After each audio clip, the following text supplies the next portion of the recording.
Bapak, ibu-ibu, saudara-saudara kaum muslimin rahimakumullah. Di dalam kehidupan kita sebagai seorang muslim, minimal 5 kali dalam sehari semalam kita mendengar seruan untuk mendirikan solat yang disebut azan.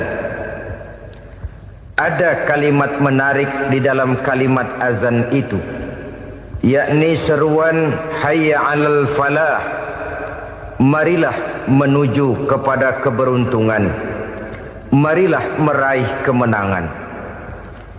Seruan ini adalah kecenderungan dari setiap manusia, apapun warna kulitnya. Artinya, setiap orang dalam hidup selalu ingin meraih dan mencari kemenangan. Kemenangan akan melahirkan kepuasan batin, dan kepuasan batin memberikan kebahagiaan. Sedangkan kekalahan melahirkan penderitaan batin, dan penderitaan batin menjerumuskan seseorang di dalam berbagai bentuk kerugian. Jikalau inilah seruan azan, maka masalahnya ialah apa yang menyebabkan kita meraih kemenangan. Al-Quranul Karim memberikan tuntunan dan ajaran kepada kita bahwa orang-orang yang memperoleh kemenangan itu tidak lain adalah orang-orang yang bertakwa. Hanyalah mereka yang bertakwa kepada Allah Subhanahu wa ta'ala pada akhirnya akan tampil sebagai pemenang. Lalu siapa orang yang bertakwa itu?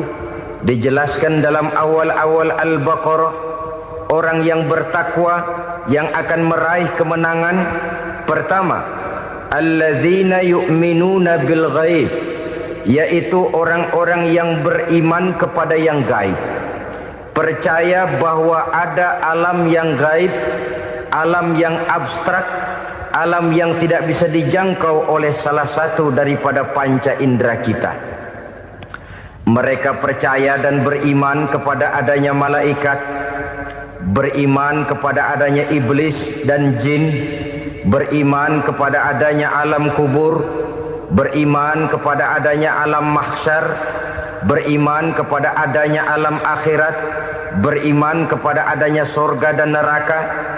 Beriman bukan cuma sekedar beriman dalam ucapan bibir saja, tetapi beriman yang nilai iman itu mampu mewarnai gerak dan gaya hidupnya. Iman yang meresap sampai ke tulang sumsum, kemudian memberikan dampak positif di dalam kehidupan manusia.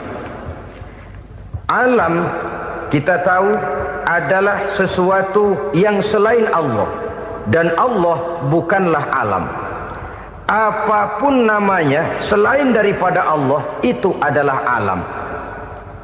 Alam pada hakikatnya terbagi menjadi 2. Ada alam syahadah, alam nyata, alam konkret, alam yang bisa dijangkau oleh salah satu indera kita.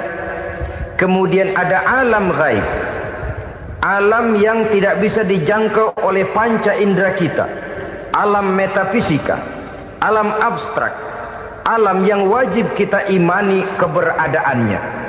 Kita percaya bahwa malaikat itu ada, kita percaya kepada jin, bahwa jin itu ada, kita percaya kepada adanya iblis dan setan. Bukan percaya kepada iblis dan setannya, percaya bahwa iblis dan setan itu ada. Itu termasuk salah satu daripada sifat orang yang bertakwa kepada Allah. Saudara-saudara kaum muslimin rahimakumullah, kecenderungan pembangunan yang lebih bersifat materialistis biasanya menggeser aspek kehidupan rohani.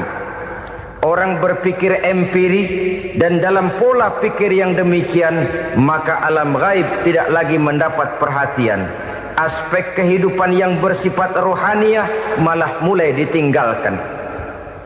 Akibatnya terjadilah kepincangan di dalam kehidupan kita. Pernah ada satu pengalaman pribadi dalam perjalanan kembali ke tanah air. Dalam pesawat di sebelah kanan saya duduklah seorang Jerman namanya Heiner Simonsen. Iseng saya ajak kenalan, saya ajak ngobrol, saya tanya dia. Saya bilang, Mas Heiner ini, kalau pesawat yang kita tumpangi ini jatuh ke bawah, kira-kira apa yang bakal terjadi, Mas? Dia bilang, kita semua akan mati. Begitu? Iya. Oke. Apa itu mati? Tanya saya. Dia bilang, untuk tahu apa itu mati, kita harus tahu lebih dahulu apa itu hidup. Saya pikir nih bule bisa ngomong juga. Baiklah kata saya. Apa hidup menurut Anda itu? Oh, hidup itu dia bilang, kalau seluruh anggota badan kita bekerja secara normal. Paru-paru memompa darah secara normal, jantung berdetak secara normal, sel-sel tubuh bekerja secara fit, dan organisme tubuh hanya mau bekerja secara normal. Dia bilang, kalau kita memberi makan yang cukup, menu yang teratur, dan gizi yang lengkap. Saya bilang, kesimpulannya apa, Ner? Dia jawab, hidup adalah dari tangan ke mulut. Life is from the hand to the mouth, kata dia. Hidup adalah dari tangan ke mulut. Jadi masalah hidup tidak lebih daripada masalah isi perut. Orang pergi pagi, pulang sore, peras keringat, banting tulang, perut yang dibelain. Saya bilang, you are wrong. Sampean salah, Ner. Kamu orang Islam bukan? Bukan. Pantas. Kenapa saya salah? Dia bilang, ya jelas salah. Salahnya di mana? Kamu ini manusia. Kalau hidup cuma dari tangan ke mulut, saya bilang, kambing di kampung saya juga begitu pikirannya, Ner. Itu kambing di kampung saya, asal perutnya kenyang, sudah hidup dia. Perkara besok bagaimana, lusa prospeknya macam mana, bulan depan ada apa, kambing nggak pernah mikir. Di kampung saya kambing juga pikirannya begitu. Kamu Kristen ya? Tadinya. Loh kok tadinya, lalu apa sekarang kamu ini? Dia bilang, sekarang saya netral. Saya tidak beragama, tapi saya percaya kepada Tuhan sebagai pencipta alam.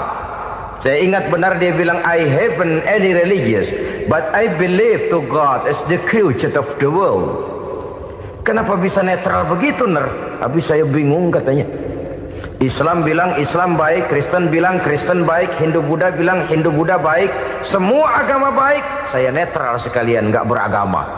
Yang penting saya percaya kepada Tuhan. Saya bilang, Ner, kamu ini kayak orang mau beli celana, lalu bingung. Yang satu bilang Levi's bagus, yang satu bilang Blue Jean hebat, yang satu bilang Wool England hebat. Celana ini hebat, celana itu bagus, celana ini hebat. Semua celana bagus, kamu bingung. Akhirnya netral, tidak pakai celana. Itu juga salah. Saya pikir-pikir, kemudian saya melihat bahwa dua pola berpikir Heiner ini nampaknya sudah mulai menggejala di lingkungan masyarakat bangsa kita. Disadari atau tidak, secara jujur kita harus berkata, dua pola pemikiran Heiner ini mulai berkembang di tengah masyarakat bangsa kita. Pertama, pola pikir materialisme. Hidup adalah dari tangan ke mulut. Masalah hidup tidak lebih masalah isi perut. Itu yang perlu dibela, dan disitulah arti kehidupan. Pergi pagi, pulang sore, peras keringat, banting tulang untuk mempertahankan perut. Kalau sudah kemari cara orang berpikir, maka buat apa percaya kepada yang gaib? Untuk apa sholat? Untuk apa puasa? Untuk apa zakat? Untuk apa menghadiri majelis taklim? Tanpa kepercayaan kepada yang gaib, hidup berjalan menurut alur empiris dan materialis. Kalau sudah ke sana cara orang berpikir, biasanya orang lalu cenderung menghalalkan segala cara. Hanyalah orang yang percaya bahwa akhirat ada. Hanyalah orang yang percaya bahwa alam kubur itu ada.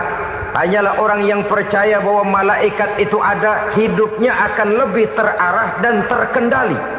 Karena kepercayaan kepada yang gaib, yang merupakan fase daripada kehidupan setelah hidup yang sekarang ini, mewarnai gerak pribadi seseorang di dalam dia melakukan kegiatan hidupnya.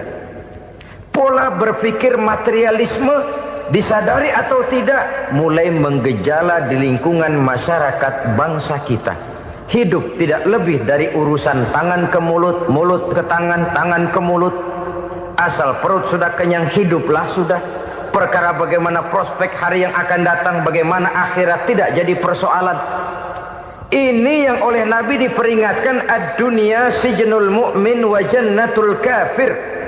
Dunia adalah penjara bagi orang beriman dan surga bagi orang kafir. Dulu di zaman Belanda hadis ini pernah disalah tafsirkan, disalah artikan, digunakan sebagai senjata untuk mengkebiri dan membuat impoten umat Islam. Sudahlah umat Islam gak usah macam-macam, kata Belanda. Dunia ini kan penjara buat orang Islam, surga buat orang kafir. Di penjara jangan bertingkah.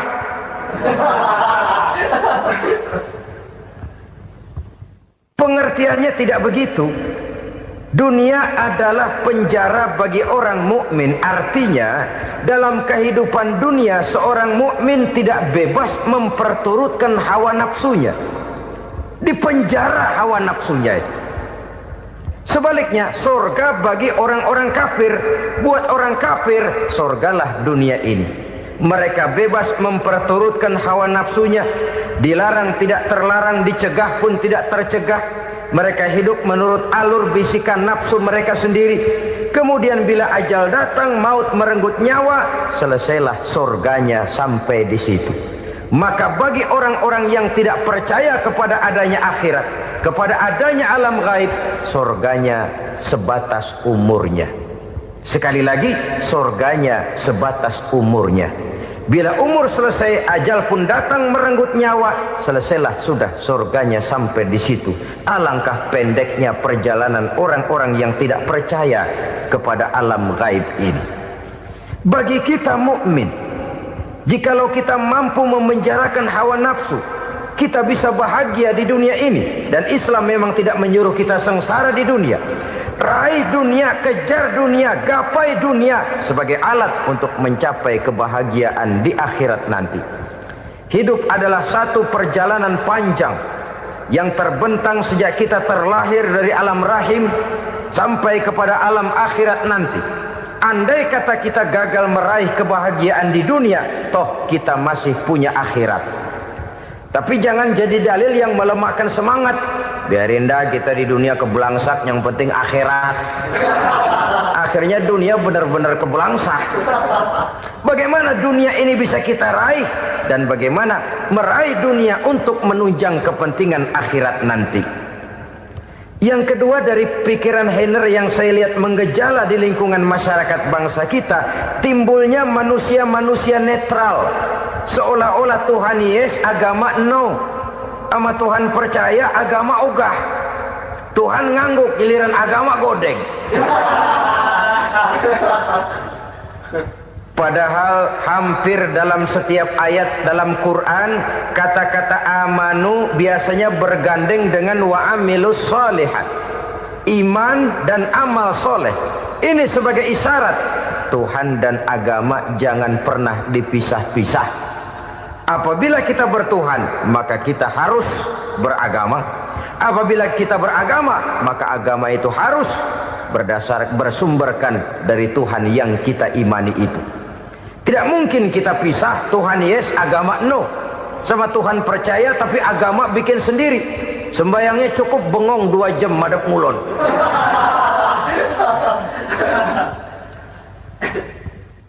Saudara-saudara kaum muslimin rahimakumullah. Jadi dengan demikian, agama yang kita akui merupakan unsur mutlak di dalam pembangunan sekarang ini, merupakan bagian dari kehidupan yang menuntun kita bahwa di balik alam nyata ini, di balik alam syahadah ini ada alam gaib. Dan mudabbir, murabbi yang mengatur, yang menguasai, yang memelihara, baik dia alam nyata, baik dia alam gaib, tidak lain adalah Allah Subhanahu wa ta'ala. Di sana ada satu super power, satu maha kekuatan yang kita perlu bersandar kepadanya. Sebagai makhluk nyata yang hidup di alam nyata, berbuatlah secara nyata sebagaimana harusnya kita berbuat. Karena Islam jelas bukan agamanya orang pemalas.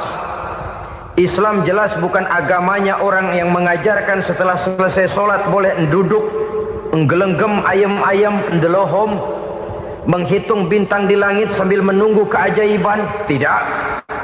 Islam adalah agama yang mengajarkan apabila sholat sudah selesai kamu kerjakan, bertebaranlah di permukaan bumi, cari karunia Tuhanmu. Jangan hidup berpangku tangan menunggu keajaiban. Karena hidup bukan undian.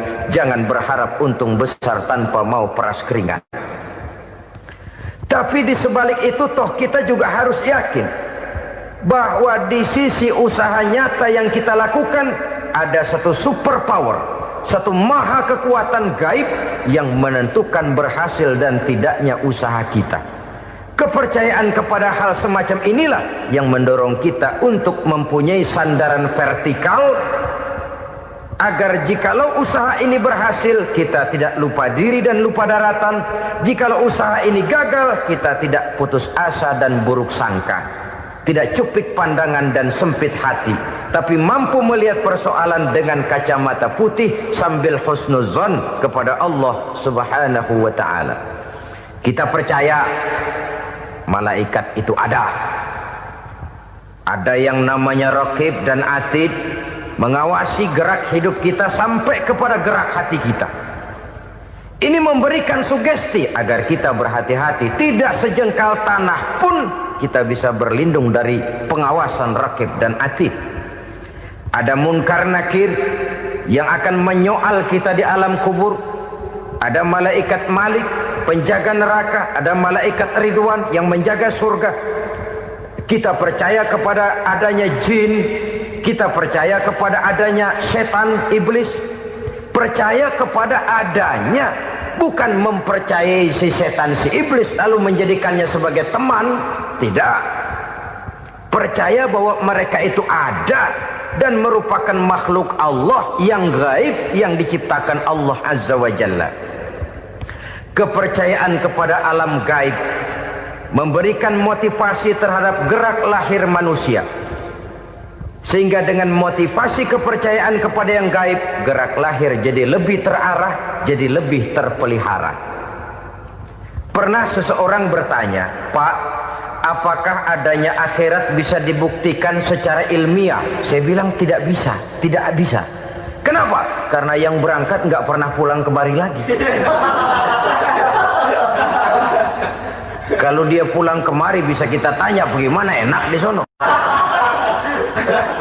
Cuma secara moral saya katakan, lebih beruntung orang yang percaya kepada akhirat daripada yang tidak. Sekarang saudara percaya akhirat ada, lalu saudara baik-baik di dunia, sholat, puasa, zakat, menolong orang lain, menebarkan kebajikan. Saudara mati, andai kata akhirat tidak ada, toh dalam hidup saudara sudah berbuat baik. Paling tidak nama saudara akan dikenang sebagai orang baik. Sebaliknya, saudara percaya, kata saya, bahwa akhirat tidak ada, lalu hidup semau-maunya, tenggelam dalam maksiat dan munkarat, menentang Allah, tidak mau ruku dan sujud. Lalu saudara mati, kemudian akhirat ada, ayo mau apa?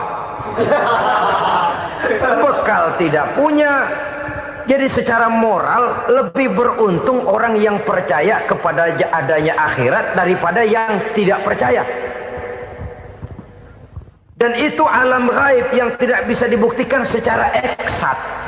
Jangankan untuk membuktikan seperti itu, dalam kehidupan sehari-hari saja yang kita rasakan tidak selalu berbentuk toh. Angin, bagaimana sih bentuknya angin? Kita tidak tahu.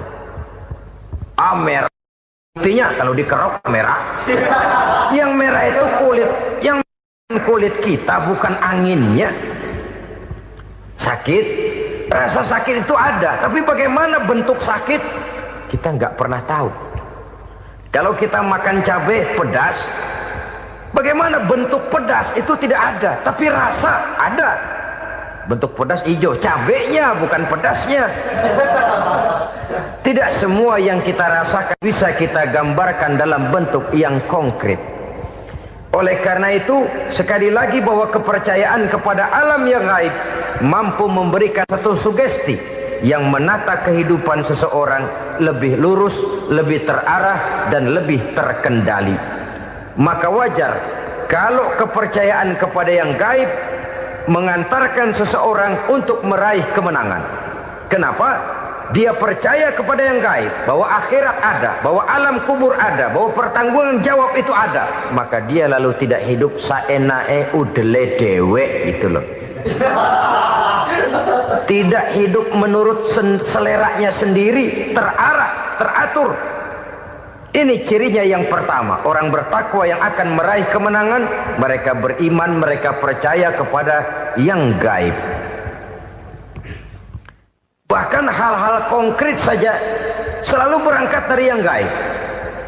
Saudara-saudara, para remaja, para pemuda sekarang ini tidak pernah tahu toh siapa yang akan jadi teman hidup saudara.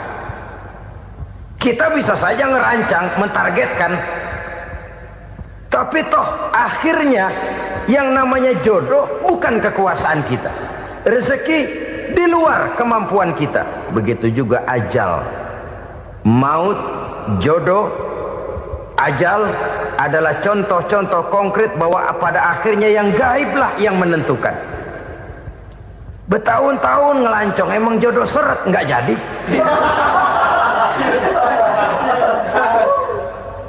Begitu kenal baru setengah malam nginep ditangkap hansip kan. Hal-hal semacam itu kadang-kadang kita berpikir suuzon, gilet, perempuannya cakep banget, lakinya rebek amat. Memang begitulah jodohnya. Memang begitulah jodohnya. Saudara hadirin ma'asyiral muslimin yang saya hormati, jadi hal-hal yang konkret saja kita yakini sepenuhnya ditentukan oleh satu superpower yang gaib itu tadi. Dari sanalah segala ketentuan itu berangkat dan kesanalah segalanya akan kembali. Maka kepercayaan kepada yang gaib meluruskan gerak hidup seseorang dan itu akan mengantarkan dia kepada meraih kemenangan. Satu. Yang kedua, wa yuqimuna shalah. Orang bertakwa yang akan meraih kemenangan itu adalah orang-orang yang mendirikan sholat. Kenapa sholat mengantarkan orang untuk meraih kemenangan? Yang jelas, inna sholata tanha anil fahsya'i wal munkar. Sholat mampu mencegah manusia dari perbuatan keji dan munkar. Banyak filsafat hidup yang terkandung di dalam sholat ini. Sejak kita wudhu sampai kita menghadap ke arah kiblat, sampai kita melakukan gerak-gerak sholat, bacaan-bacaan yang ada di dalam sholat, lalu sampai kepada mengucapkan salam. Banyak filsafat hidup yang terkandung di dalam sholat. Umpamanya saja, setelah takbiratul ihram mulai kita dengan sholat dalam posisi berdiri, diajarkan dalam kitab-kitab fikih agar kita melihat ke arah tempat sujud. Ini kan filsafat kehidupan. Kalau kamu sholat dalam posisi berdiri, lihat tempat sujud. Jangan sholat mata jelalatan, sebab nanti bisa mengurangi kekhusyuan. Jadi wajar kalau yang dikatakan bahwa yang paling afdol adalah shaf yang di depan. Kenapa? Secara harfiah pengertiannya akan lebih mengundang kekhusyuan. Kenapa? Kalau kita di shaf paling depan di masjid umpamanya paling banter kita lihat tembok. Tapi kalau kita shaf di tengah atau di belakang, orang-orang di depan kita pun akan kelihatan. Yang bajunya loreng, yang bajunya genggang, yang bajunya macam-macam. Kita lihat, kadang-kadang kita pikirin, ada yang bajunya bolong. Kita sholat tapi dalam hati, nih orang bajunya robek yang nggak tahu apa. Ada saja hal-hal yang mengusik kekhusyuan kita. Oleh sebab itu diajarkan dalam posisi berdiri, lihat, arahkan pandangan matamu kepada tempat sujud. Ini kan filsafat kehidupan. Maksudnya apa? Kalau lagi diri lihat dong tempat sujud. Kalau udah di atas ingat dong sama yang bawah. Kalau sudah tinggi ingat dong dari mana kamu berangkat. Kalau sudah berkuasa bantu dong yang lemah. Kalau sudah kaya santuni dong yang miskin. Kalau sudah alim bimbing dong yang awam. Ini filsafat kehidupan. Dalam posisi berdiri kau lihat tempat sujud. Ini akan melahirkan kepekaan sosial di mana seseorang mau tahu kepada orang lainnya. Bagaimanapun kaya kita, tinggi pangkat dan jabatan kita, jikalau hidup hanya untuk kepentingan perut sendiri saja, rasanya belum membawa manfaat di dalam kehidupan kita. Tapi efek yang tertinggi sesungguhnya, solat mencegah manusia dari perbuatan keji dan munkar. Perbuatan keji dan munkar walaupun kelihatannya mendatangkan uang, membawa keuntungan, tapi itu keuntungan semu, keuntungan sementara. Dengan menipu orang lain kita bisa dapat untung, tapi tidak membawa berkah. Dan itu adalah kerugian besar dalam kehidupan kita. Maka untuk meraih kemenangan harus dimulai dengan membentuk kepribadian yang tegar, memiliki sandaran vertikal yang langsung kepada Allah Subhanahu wa ta'ala. Dan itu hanya bisa kita tempuh melalui jalur ibadah formal yang sudah ditentukan Allah, yakni solat yang 5 waktu. Untuk memperkuat itu ada solat-solat sunnah, rawatib, nawafil sebagai terminal-terminal kontrol cadangan untuk memelihara stabilitas temperatur batin di dalam kita berhubungan dengan zat yang maha gaib, yaitu Allah Subhanahu wa ta'ala. Orang sering bertanya, Pak, itu tetangga saya nggak sholat, duitnya nggak habis-habis, Pak. Nggak sholat tapi mobilnya tambah terus. Nggak sholat tapi usahanya makin maju. Tapi di sisi lain ada orang yang rajin sholat, rezekinya butak bener. Anaknya mana kurus, mana korengan. Saudara hadirin ma'asyiral muslimin rahimakumullah. Harus saya katakan bahwa solat memang bukan untuk cari duit. Solat adalah sandaran vertikal kita kepada Allah. Sedangkan soal rezeki itu berkaitan dengan sifat Allah maha pengasih dan maha penyayang. Allah maha pengasih, siapapun dikasih kalau mau usaha. Allah maha penyayang, tidak semua orang disayang oleh Allah Azza wa Jalla. Dan belum tentu banyak harta itu merupakan nikmat. Mungkin juga istidraj. Artinya istidraj itu dikasih tapi diambulin, kalau bahasa Betawinya itu. Dikasih tapi diambulin, itu bukan merupakan nikmat sesungguhnya, lebih merupakan azab dari Allah Subhanahu wa ta'ala.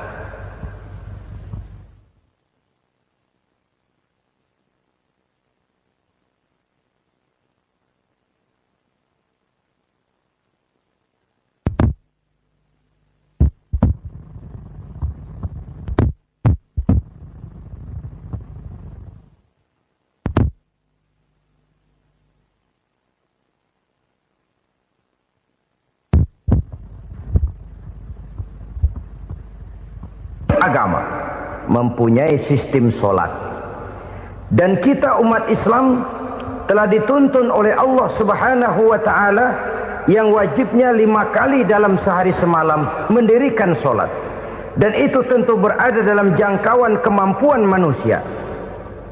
Pada awalnya barangkali kita memang merasa solat itu satu kewajiban, tapi semakin kita hayati makna, manfaat dan filsafat yang terkandung di dalam ajaran solat, semakin sampai kita kepada keyakinan bahwa solat adalah keperluan kita. Sehingga pada waktu tertentu dinilai puncaknya, kita tidak lagi akan berkata saya wajib solat, tapi kita akan berkata saya perlu solat. Kalau kita sudah merasakan itu adalah keperluan kita, nah di sanalah kita baru akan merasakan ruginya kalau hal itu tidak kita laksanakan. Sepanjang kita masih berkata saya wajib sholat, kita akan lebih merasakan dia sebagai beban ketimbang sebagai keperluan. Yang jelas Allah tidak memerlukan ibadah yang kita laksanakan ini. Dengan kata lain, andai kata satu dunia penuh ini orang tidak ada yang sholat satu pun, Allah tidak akan turun dari jabatan Tuhan. Jangan lalu berpikir kalau kita ngambek se-RW kagak sembahyang Tuhan tekor kali ini ya. Tentu tidak. Itu perlunya kita, bukan perlunya Allah. Dan pada induknya kita akan berkata, saya perlu agama. Kalau secara induk kita sudah memerlukan agama, maka konsep-konsep yang ada di dalam ajaran agama itu pun adalah juga merupakan keperluan kita. Baik dia bernama sholat, baik dia bernama puasa, baik dia bernama zakat, baik dia bernama haji, seluruhnya adalah keperluan kita. Dan sesuatu yang kita perlukan apabila tidak kita laksanakan akan melahirkan kerugian di dalam kehidupan. Jangan heran kalau kita membaca riwayat perjalanan hidup para salafus soleh, orang-orang soleh. Ada yang tahajud sampai 100 rakaat, ada yang sholat malam kakinya sampai bengkak. Kita sekalinya bengkak biri-biri. Ada yang sholat membaca surah dalam Al-Quran sampai khotam Quran. Kok mau? Mereka sudah merasakan itu keperluan. Itu saja soalnya. Satu saat pun jikalau kita merasa bahwa itu keperluan saya, kita pun akan melaksanakan seperti itu. Keperluan saya dalam kehidupan. Inilah yang kedua. Yang ketiga, orang bertakwa yang akan meraih kemenangan itu, wa mimma razaqnahum yunfikun. Mereka membelanjakan sebagian daripada rezeki yang diberikan Allah kepada mereka. Mereka infakkan di jalan Allah. Ada satu dialog menarik. Satu hari seorang anak muda bertemu dengan seorang kakek-kakek yang sudah dikenalnya baik. Bertanyalah anak muda ini, "Kek, umur kakek berapa tahun?" 15 tahun, kata si kakek. "Anak kakek berapa orang?" 1. "Harta kakek berapa banyak?" 15 juta. Si anak muda ini bengong. Lalu protes, "Kok kakek bohongin saya?" "Kenapa?" "Saya tahu umur kakek 70 tahun. Kenapa ngaku 15? Saya tahu anak kakek 5. Kenapa bilang 1?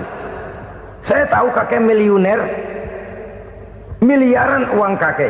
Kenapa ngaku cuma 15 juta? Begini, kata si kakek tadi. Benar, umur saya 70 tahun. Tapi dari umur yang 70 tahun itu baru 15 tahun terakhir ini saya merasakan ibadah kepada Allah. Meninggalkan maksiat, jauh dari segala macam munkarat. Maka yang 15 tahun inilah yang benar-benar saya rasakan sebagai umur saya. Benar anak saya 5, tapi yang 4 susah diatur. Cuman 1 rasanya nih yang bakal jadi si buah hati belahan jantung pelanjut cerita penerus sejarah. Cuma 1 ini yang saya harapkan, yang akan jadi anak soleh, yang akan membuat saya menerima pensiunan pahala. Kalau yang 4 apek dah, nggak ada harapan. Yang 1 nyekek botol mulu. Oh begitu, iya. Lalu kenapa kakek bilang harta kakek cuma 15 juta padahal saya tahu kakek uangnya miliaran, depositonya banyak? Ya karena 15 juta itulah yang saya ingat yang pernah saya belanjakan di jalan Allah. Saya merasa itulah harta saya yang sebenarnya.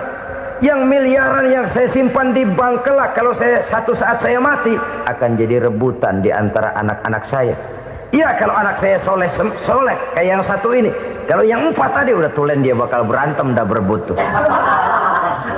Jadi 15 juta yang saya belanjakan di jalan Allah inilah yang saya merasakan benar-benar harta saya yang sesungguhnya. Dialog ini patut menjadi bahan renungan kita bersama.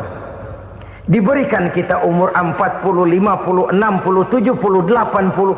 Berapa tahun dari umur yang diberikan itu yang jalan mulus, yang kita gunakan untuk melaksanakan ibadah? Banyak harta kita simpan di bank, di lemari, di dompet, di tas. Tapi berapa yang sudah kita depositokan di jalan Allah yang akan menemani kita di hari kita kembali nanti?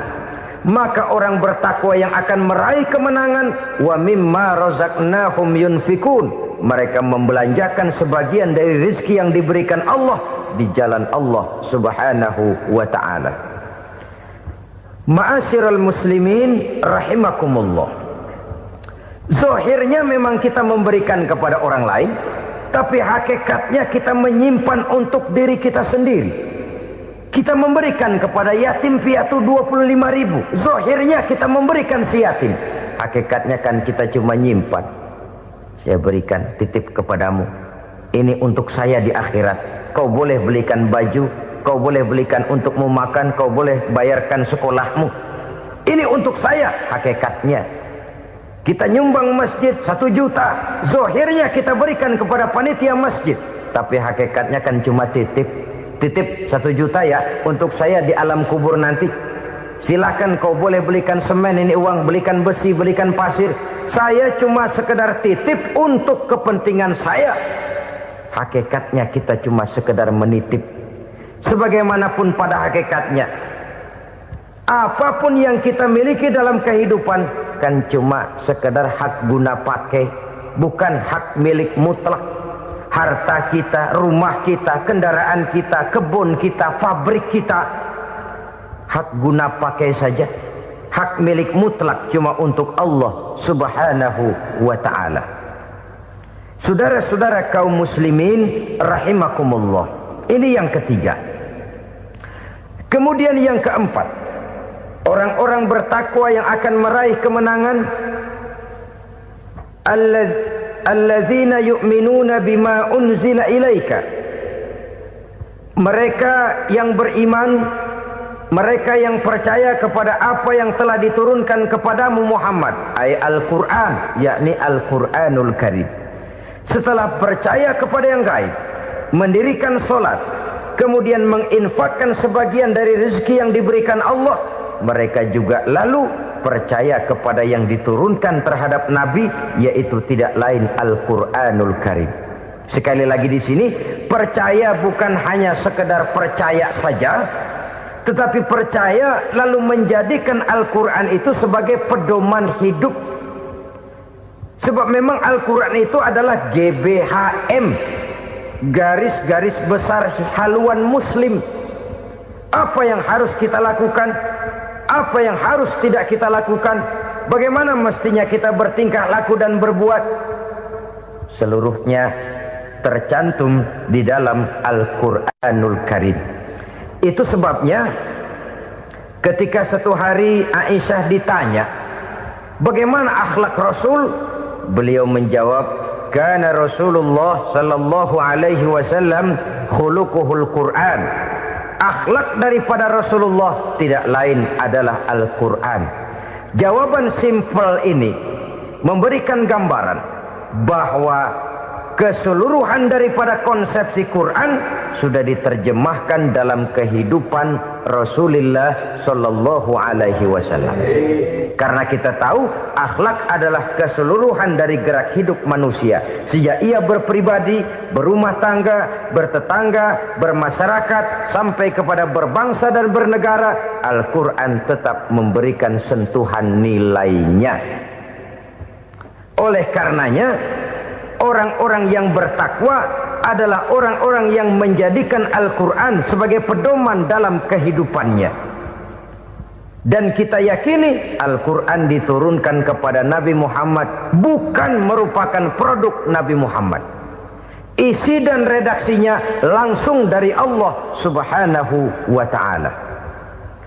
Kemudian cirinya yang kelima, orang bertakwa yang akan meraih kemenangan itu, wa ma unzila min qablika.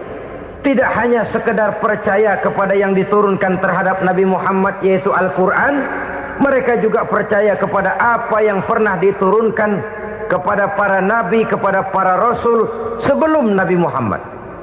Percaya kepada adanya suhuf, percaya kepada adanya Taurat, percaya kepada adanya Injil, percaya bahwa Allah dahulunya sudah menurunkan Taurat kepada Musa, percaya bahwa Allah sudah menurunkan Injil kepada Isa, percaya Injil ada, Taurat ada, diturunkan Allah untuk Isa dan Musa, tetapi tidak wajib mengamalkannya karena kita sudah diberikan Al-Quranul Karim.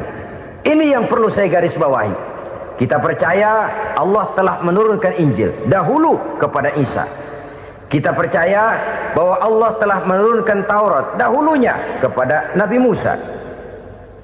Kadang-kadang ini dijadikan dalih, dikacaukan pengertiannya.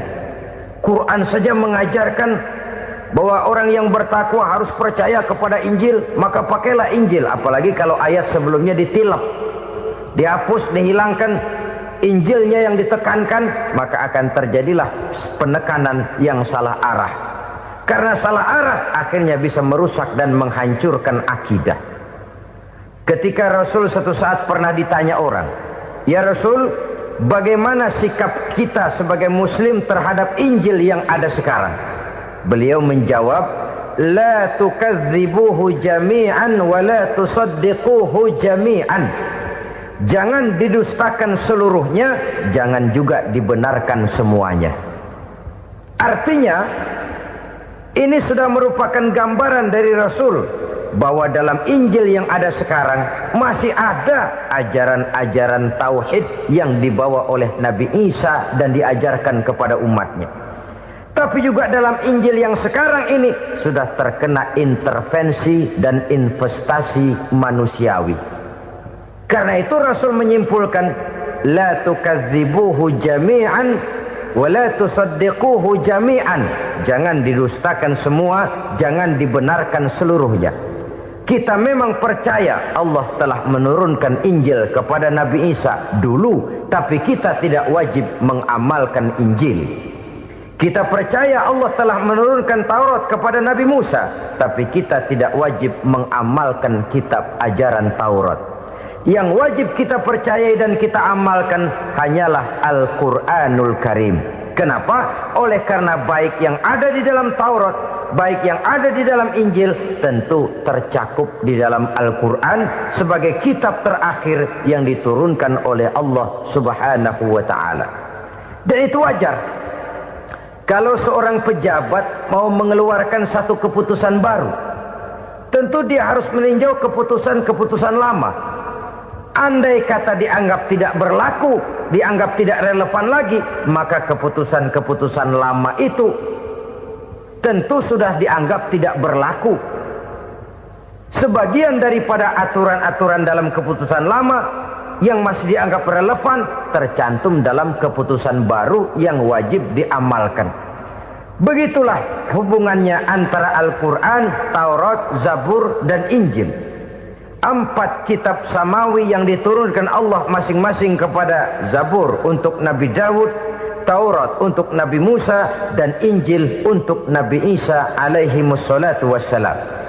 Ketiga-tiga kitab itu kita percayai adanya. Kita yakini Allah telah menurunkan Zabur, Taurat, dan Injil. Tapi kita tidak wajib mengamalkannya.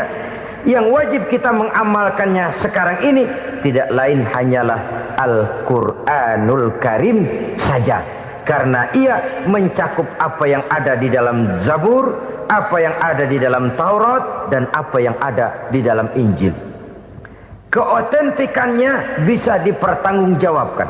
Ya, tapi kan Nabi Muhammad sudah mati 14 abad yang lalu, dan di zaman beliau Al-Quran kan belum dikodifikasikan, belum ditulis. Bagaimana keotentikannya bisa dipertanggungjawabkan?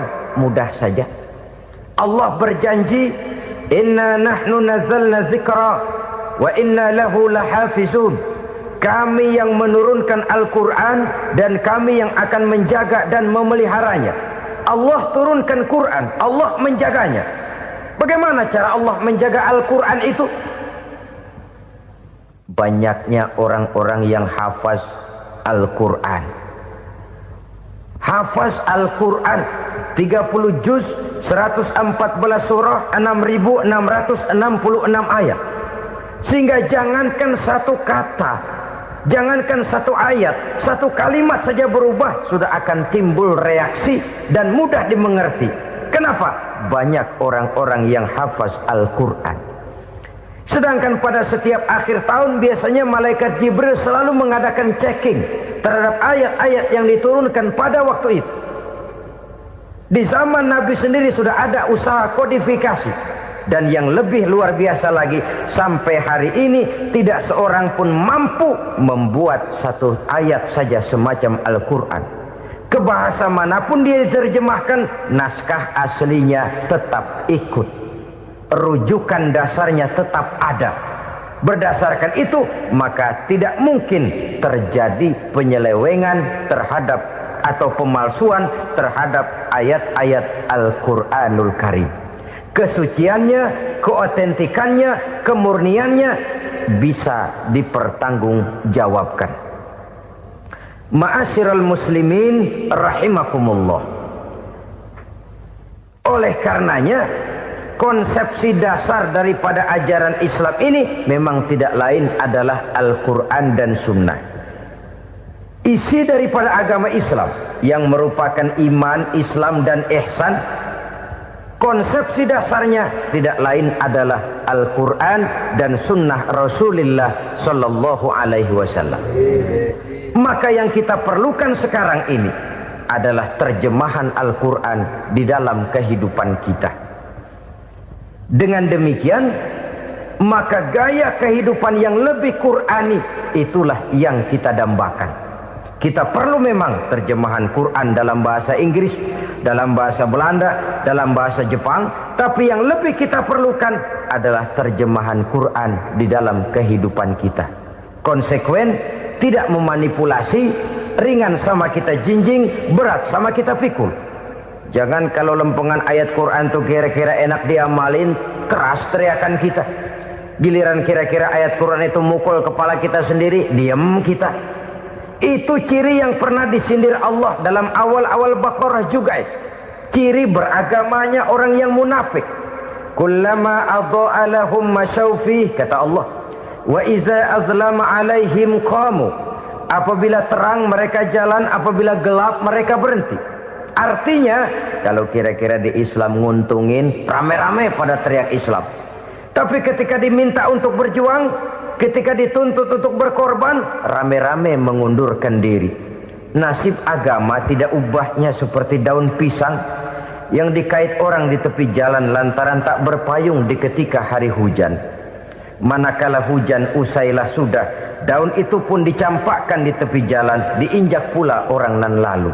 Artinya, orang menjadikan agama cuma sebagai lipstick, decoration only, tidak konsekuen.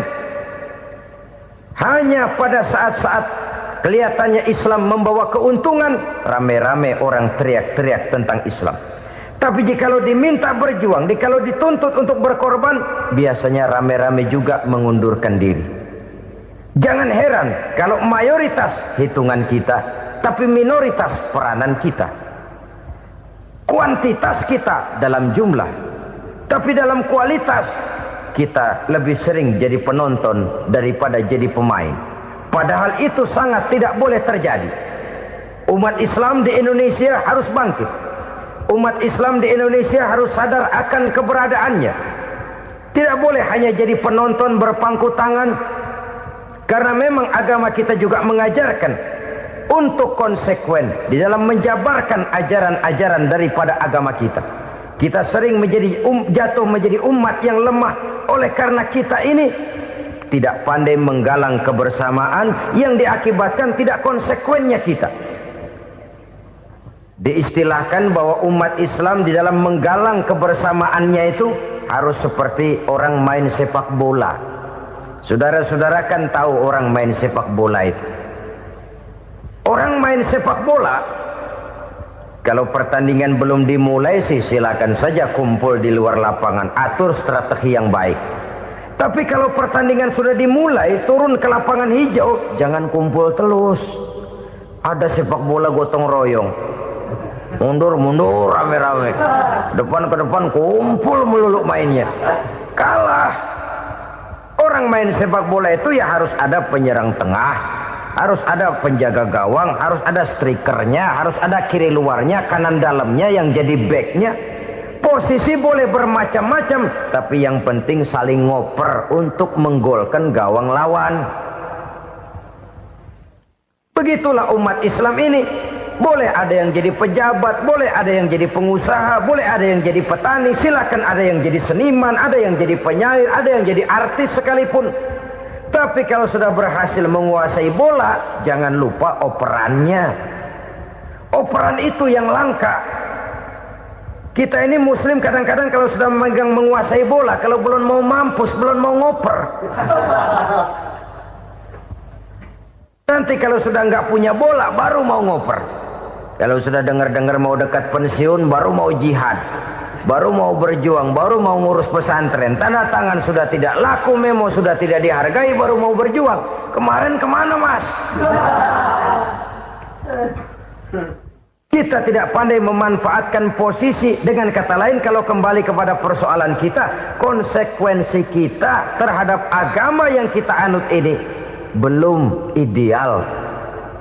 Kita masih lebih sering berislam ini pada saat-saat yang menurut perhitungan kita membawa keuntungan. Tapi kalau diminta berjuang, dituntut berkorban, yang itu pun hakikatnya adalah untuk kepentingan kita juga. Allah tidak pernah menuntut kita untuk jihad bagi kepentingan Allah, itu tidak. Berjuang menegakkan agama Allah, apakah untuk kepentingan Allah? Tidak. Untuk kepentingan kita. Sebab nilai-nilai jihad itu pada akhirnya akan membawa kita kepada suatu kebahagiaan. Setidaknya kalau tidak di dunia, tentu di akhirat sebagai syahid. Oleh karena itu, pada bagian akhir ini saya ingin mengajak, marilah kita konsekuen. Sekali kita berkitabkan Al-Quranul Karim, mari dia kita jadikan pedoman. Jangan cuma kita jadikan sebagai penghias dinding, pelengkap rumah, bahwa di rumah kita ada Al-Quran, tapi yang baca kecoa. Habis pada bolong tuh Quran. Yang penting kan punya Quran. Ditaruh di pintu rumah. Biar apa? Biar kuntilanak kagak masuk katanya. Ya apa itu nasib Quran, cuma kerjanya jaga pintu, ngusir kuntilanak, ngusir memedi. Bagaimana kita hidup menurut tuntunan Al-Quran? Kadang-kadang tidak pernah menjadi masalah bagi kita. Maka bagaimanakah Al-Quran akan mungkin membawa keberkahan dalam hidup kalau ajarannya kita injak-injak dalam keseharian kita? Mewujudkan gaya hidup yang lebih Qurani, itulah yang akan kita rintis di dalam kehidupan kita. Bertahap, step by step, menurut kemampuan yang ada pada kita. Jika jalan ini tidak bisa kita selesaikan, percayalah akan ada generasi penerus yang akan melanjutkan usaha dan cita-cita mulia itu. Jadi percaya kepada Taurat, percaya kepada Injil, sekedar percaya Allah dahulunya sudah menurunkan itu. Tapi kita tidak wajib mengamalkannya. Kenapa? Generasi Injil masa berlakunya sudah kedaluwarsa. Taurat masa berlakunya sudah kedaluwarsa. Injil pernah berlaku untuk orang Nasrani di zaman Nabi Isa. Taurat pernah berlaku untuk orang Yahudi di zaman Nabi Musa. Setelah generasinya berlalu, datang Rasul penutup yang membawa Al-Quranul Karim. Maka Al-Quran itulah yang berlaku menjadi pedoman sampai hari akhir nanti. Jangan jauh dari Al-Quran, karena apabila ini kita lakukan, maka kita akan kembali kepada satu gaya hidup yang jauh dari tuntunan agama, dan itu artinya kita akan semakin jauh untuk meraih kemenangan. Saudara-saudara kaum muslimin rahimakumullah. Yang keenam, yang terakhir, orang-orang bertakwa yang akan meraih kemenangan itu wabil akhirati hum yuqinun. Mereka percaya, mereka yakin seyakin-yakinnya akan adanya hari akhir, di mana seseorang akan mempertanggungjawabkan seluruh perbuatannya di dalam hidup ini. Dan tidak ada satu perbuatan yang bagaimana kecilnya sekalipun yang tersembunyi dalam pandangan manusia yang tidak akan dibukakan persoalannya di mahkamah Qadi Rabbul Jalil di akhirat nanti. Itulah sebabnya maka percaya kepada akhirat disebut secara khusus. Padahal di awal tadi sudah dijelaskan yu'minuna bil ghaib, percaya kepada alam gaib, dan alam gaib ini termasuk akhirat. Kenapa pada bagian akhir disebut lagi akhirat? Karena ternyata bahwa kepercayaan kepada adanya akhirat merupakan induk dari kepercayaan terhadap adanya malaikat, setan, jin dan lain sebagainya, dan akan lebih memberikan sugesti dalam kehidupan manusia untuk meluruskan gerak hidupnya. Jikalau satu saat tergerak hati akan berbuat kejahatan, ingin mencuri, sadarlah, awas ada akhirat.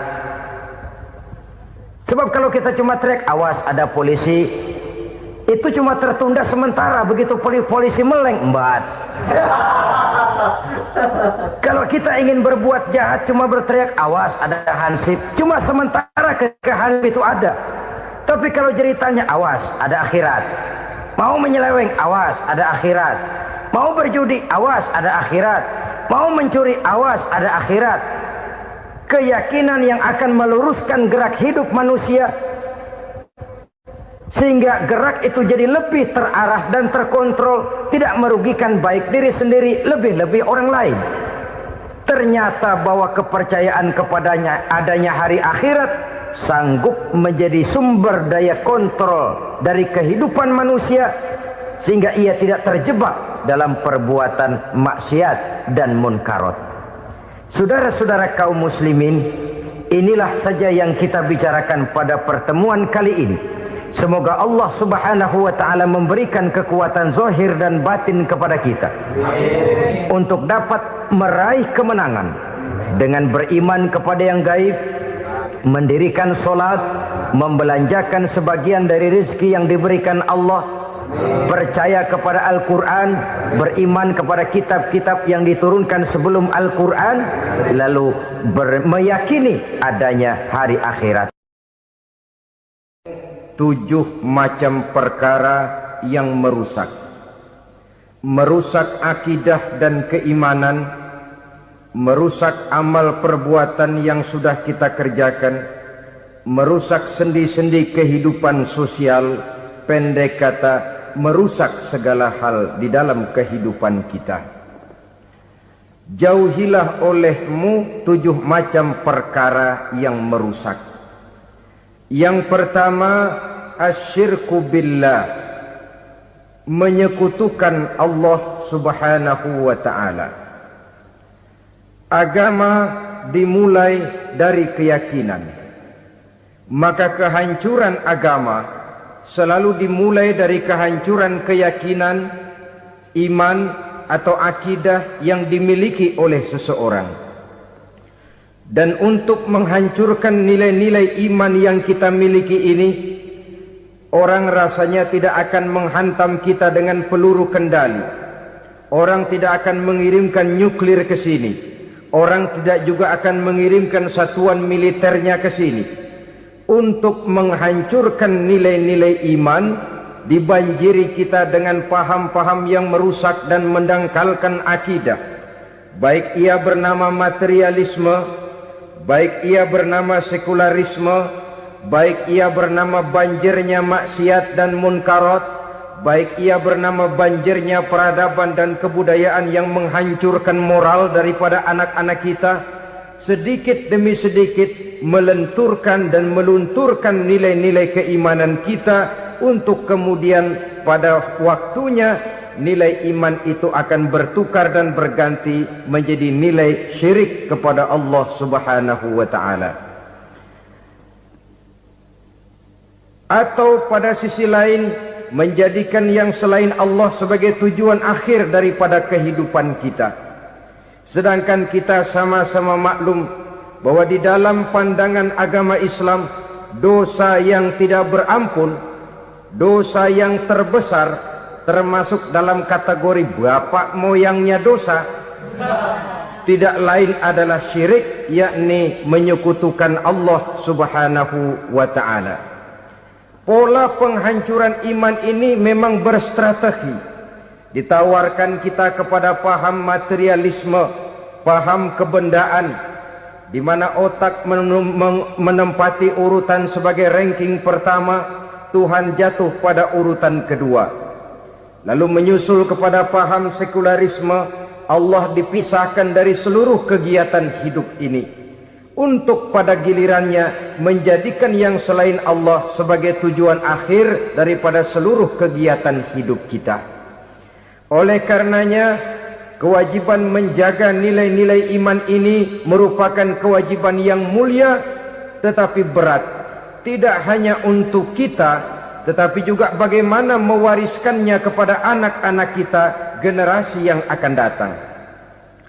Orang-orang tua bijaksana yang diceritakan di dalam Al-Quran, kalau sudah berpikir tentang anak-anaknya, pertanyaan yang paling mereka risaukan ialah, ma ta'buduna min ba'di. Anakku, kalau pada satu saat aku, ayahmu sudah tidak ada lagi di dunia ini, meninggalkan kamu semua, ma ta'buduna min ba'di, apa yang akan kamu sembah nak? Jikalau sekarang ayahmu masih mau ke masjid, masih mau melakukan rukuk dan sujud, masih beribadah menyembah Allah Subhanahu wa ta'ala, kalau orang tuamu sudah tidak ada, ma ta'buduna min ba'di, masihkah engkau mau datang ke masjid? Masihkah engkau mau rukuk dan sujud? Masihkah engkau mau menyembah Allah Subhanahu wa ta'ala? Pertanyaan ini yang dipikirkan oleh Nabi Yakub kepada putra-putranya. Pertanyaan ini yang diteruskan oleh Nabi Ibrahim kepada anak-anaknya. Pertanyaan ini yang diwariskan oleh generasi ulama'us salafus saleh kepada para generasi berikutnya. Bagaimana kita generasi sekarang? Kita orang-orang tua sekarang bukan berfikir ma ta'buduna min ba'di, malah yang kita fikirkan ma ta'kuluna min ba'di. Kalau bapak tidak ada nanti kamu makan apa nak? Perkara kamu nyembah apa, urusan nomor 18. Yang penting kamu nanti hidup bisa makan nak. Maka kita sibuk mewariskan harta kepada anak-anak kita. Kita sibuk mewariskan kebun dan tanah kepada anak-anak kita. Kita sibuk mewariskan pabrik kepada anak-anak kita, sementara kita lupa mewariskan intan yang paling mahal, mewariskan mutiara yang paling berharga, yaitu nilai iman kepada Allah Subhanahu wa ta'ala. Alangkah baiknya apabila warisan harta, warisan tanah dan kebun, warisan rumah dan pabrik didasari lebih dahulu dengan mewariskan nilai iman kepada Allah Subhanahu wa ta'ala. Sebagai orang-orang tua, kita boleh bersedih kalau anak kita tidak mengerti komputer. Kita boleh bersedih kalau anak kita tidak mengerti matematika. Kita boleh bersedih kalau anak kita tidak mengerti bahasa Inggris.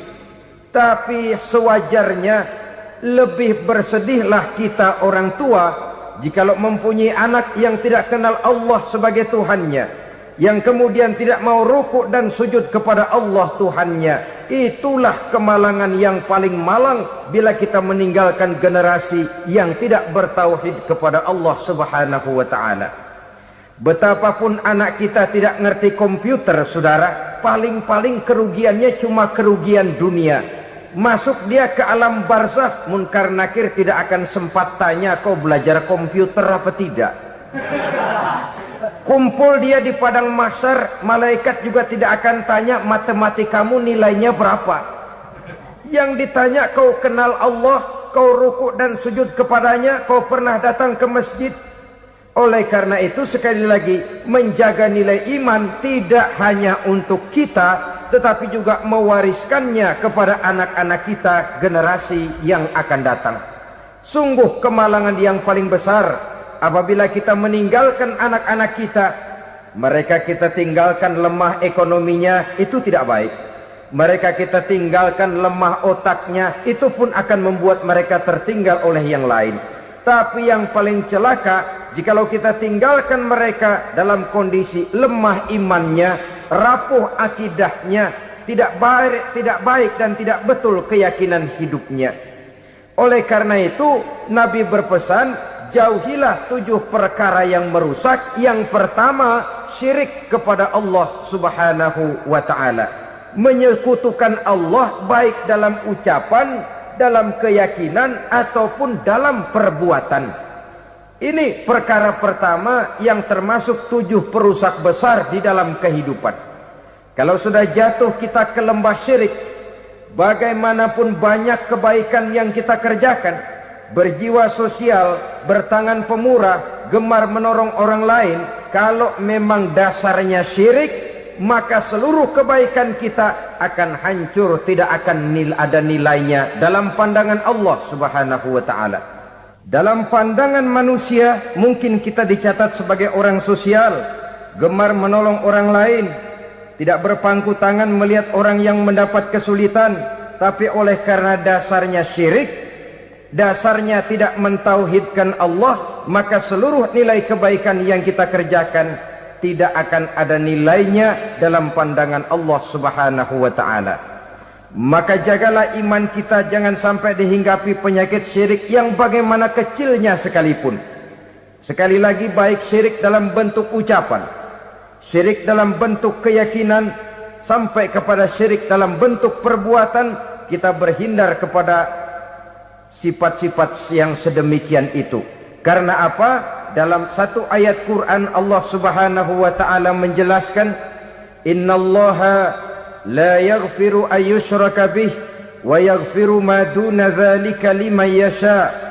Allah tidak akan memberi ampun kepada orang-orang yang menyekutukannya, tapi Allah masih mau memberikan ampun kepada dosa-dosa yang selain itu bagi orang-orang yang dikehendakinya.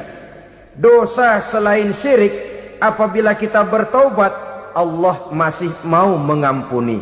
Tapi kalau sudah jatuh ke tempat syirik, itu sudah dosa yang tidak berampun. Taubatnya tidak lain melepas syirik, kembali kepada tauhid, berkeyakinan bahwa hanya ada Allah Subhanahu wa ta'ala, Tuhan satu-satunya yang lam yalid walam yulad walam yakul lahu kufuwan ahad. Tidak beranak, tidak pula diperanakkan, dan tidak satupun yang dapat menyerupai Tuhan Allah Subhanahu wa ta'ala. Saudara-saudara kaum muslimin rahimakumullah, bahwa kita di zaman sekarang memang tidak menyembah berhala, ya. Bahwa kita tidak berterang-terangan mengatakan Tuhan lebih dari satu, memang. Bahwa kita tidak berkeyakinan Tuhan itu punya anak atau diperanakkan, tentu. Tapi dalam perbuatan dan i'tiqad, kita kadang-kadang jatuh tanpa kita sadari ke tempat yang bernama syirik ini. Oleh karenanya, di zaman di mana teknologi makin canggih, di mana kemajuan pembangunan makin menjangkau berbagai aspek kehidupan, diperlukan keseimbangan antara kemajuan fisik material dengan kemajuan mental spiritual. Apabila tidak ada keseimbangan, yang terwujud tentulah kepincangan, yang diawali dengan pincangnya cara kita berpikir, sehingga pada akhirnya akan mengarah kepada pincangnya cara kita berbuat dan bertindak di dalam kehidupan kita. Oleh karena itu Nabi berpesan, jauhilah sifat syirik, karena syirik merupakan dosa yang teramat besar. Ini sifat merusak yang pertama. Yang kedua, kata Nabi, wasihra, jauhilah sihir. Sihir ini juga termasuk perkara yang merusak kehidupan. Kita semua sama-sama maklum bahwa sihir sebenarnya bukan persoalan baru. Sejak sebelum datang Islam, sihir itu sudah ada. Di zaman Yunani kuno, sihir ada. Di zaman Mesir kuno, di zaman Cina kuno, dan yang lain-lain yang serba kuno, sihir itu sudah ada. Bahkan para nabi pun, para rasul yang diutus oleh Allah Subhanahu wa ta'ala, senantiasa berhadapan dengan ahli-ahli sihir untuk menguji kebenaran dari misi yang mereka bawa. Sihir adalah perbuatan di luar kebiasaan yang bisa dikerjakan oleh ahlinya dengan bantuan jin atau setan. Hukum mempelajari sihir adalah haram, mengamalkannya lebih haram lagi. Sebab itu saudara-saudara, sihir merupakan perbuatan merusak yang harus kita jauhi. Ciri-ciri daripada perbuatan sihir, pertama, ia mengandung tipuan, bayangan khayal. Di zaman Nabi Musa misalnya, orang melihat tambang-tambang itu seperti ular. Nabi Musa melayangkan tongkatnya menjadi ular-ular besar yang memakan ular-ular kecil ciptaan tukang-tukang sihir Fir'aun tadi. Lalu sihir bisa terjadi dengan bantuan jin kafir atau setan. Kemudian ciri yang ketiga, sifatnya halus dan tersembunyi. Taruh kata ada seorang ahli sihir yang mempergunakan ayat-ayat Quran sebagai jompa-jampe, sebagai baca-bacaan, itu cuma sekedar kedok. Tujuannya tidak lain menjadikan agama sebagai ketok untuk membenarkan cara yang dimurkai oleh Allah Subhanahu wa ta'ala. Satu hadis yang diriwayatkan oleh Imam Bazar dan Tabrani, Nabi berpesan, "Laisa minna man tatayyara lahu au takahhana au tukuhhina lahu au sahira lahu." Tidak termasuk ke dalam golonganku, kata Nabi. Tidak termasuk umatku. Siapa mereka? Man tatayyara lahu, orang yang bertatoyur. Apa tatoyur itu? Dari kalimat toyaro, artinya terbang. Toir biasa diartikan dengan burung. Tatoyaro percaya kepada suara-suara burung.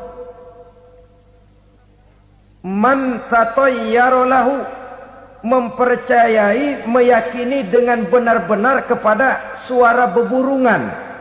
Kan suka ada itu, nah bunyi burung tuh, maling liwat. Maling liwat. Burung bunyi, maling liwat.